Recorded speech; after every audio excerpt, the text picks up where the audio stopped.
America ने सोचा था कि जब वो ईरान पर हमला करेगा तब ईरान के लोग सड़कों पर उतरकर अपनी सरकार के खिलाफ प्रदर्शन करेंगे।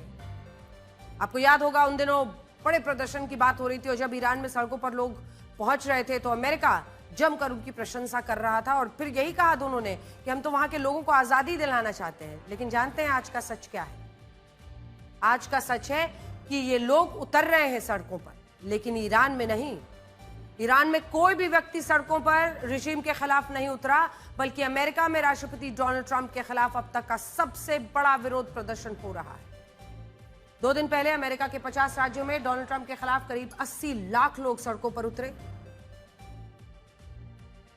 पूरे अमेरिका में 3000 से ज्यादा जगहों पर डोनाल्ड ट्रंप के खिलाफ नो किंग्स रैली निकाली गई।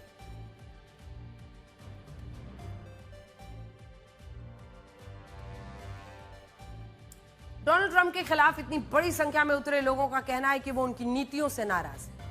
इन लोगों का गुस्सा ईरान के खिलाफ युद्ध छेड़ने, इमिग्रेशन पॉलिसी पर सख्ती करने और बेकाबू हो रही महंगाई को लेकर है। विरोध प्रदर्शनों के दौरान इन प्रदर्शनकारियों ने डोनाल्ड ट्रंप और जेडी वैंस के खिलाफ पोस्टर्स लहराए। इन दोनों को पद से हटाने की मांग की। डोनाल्ड ट्रंप के खिलाफ अब 3 बार नो किंग्स प्रदर्शन हो चुके हैं। पहला बड़ा प्रदर्शन पिछले साल जून में हुआ था, उसके बाद अक्टूबर 2025 में और अब तीसरी बार जब ट्रंप की नीतियों के खिलाफ लोग सड़कों पर हैं, मार्च 2026। नो किंग्स रैली का आयोजन करने वालों का कहना है कि अक्टूबर में हुए प्रदर्शनों की तुलना में इस बार कहीं ज्यादा लोग शामिल हुए और सबका एक ही लक्ष्य है, डोनाल्ड ट्रंप और जेडी वैंस को पद से हटाना। कहां तो ईरान में रिजीम चेंज की बात कर रहे थे डोनाल्ड ट्रंप और कहां उन्हें ही पलटने के लिए लोगों पर सड़कों पर निकल रहे अमेरिका में। इन प्रदर्शनों को नो किंग्स रैली का नाम देने के पीछे भी एक बड़ा कारण है। ये केवल विरोध प्रदर्शनों से जुड़ा कोई स्लोगन नहीं है, बल्कि इसके संबंध अमेरिकी लोकतंत्र की मूल भावना से जुड़े हैं। नो किंग्स का मतलब यह है कि अमेरिका के लोग किसी राजा या तानाशाह को नहीं मानते। ये नारा लगाने का अर्थ यह है कि कोई भी व्यक्ति देश के लोकतंत्र और कानून से बड़ा नहीं है। अमेरिकी लोगों का मानना है कि पिछले कुछ समय में राष्ट्रपति की शक्तियां काफी बढ़ा दी गई हैं और इसके अलावा न्यायालय, मीडिया और चुनावी प्रक्रिया पर भी दबाव बनाया जा रहा है।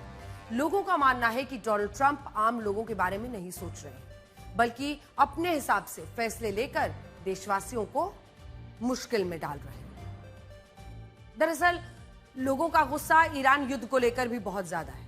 बहुत सारे लोगों का मानना है कि ईरान से अमेरिका की सीधी दुश्मनी नहीं है, ये युद्ध केवल इजराइल और ईरान के बीच होना चाहिए था। लोगों का आरोप है कि डोनाल्ड ट्रंप ने ईरान युद्ध छेड़कर अमेरिका को एक नई मुसीबत में झोंक दिया है, जिसकी वजह से देश के हालात बिगड़ रहे हैं। कुछ इसी तरह के विरोध प्रदर्शन साल 2003 में भी हुए थे, जब तत्कालीन अमेरिकी राष्ट्रपति जॉर्ज डब्ल्यू बुश ने इराक के खिलाफ युद्ध का ऐलान किया था।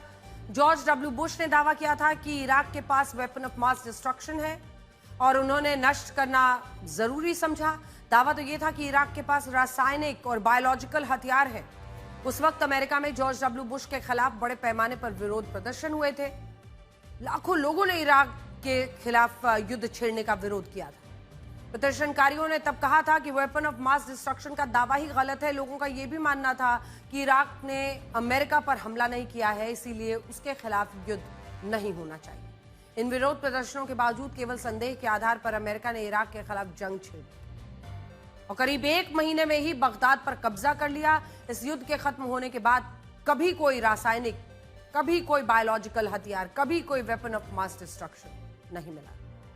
अमेरिका ने कई युद्ध लड़े और ऐसा नहीं है कि हर बार वहां के लोगों ने अपनी सरकार या राष्ट्रपति का विरोध किया हो। जैसे अफगानिस्तान युद्ध, 11 सितंबर 2001 को न्यूयॉर्क में वर्ल्ड ट्रेड सेंटर पर एक बड़ा हमला हुआ था, जिसे अलकायदा ने कराया था। यह अमेरिका के इतिहास में हुआ सबसे बड़ा आतंकी हमला था, जिसमें करीब 3000 लोग मारे गए थे। इस हमले का बदला लेने के लिए अमेरिका ने अफगानिस्तान पर अटैक कर दिया था। उस वक्त अमेरिकी लोगों ने अपनी सरकार और अपने राष्ट्रपति का पूरा समर्थन दिया था।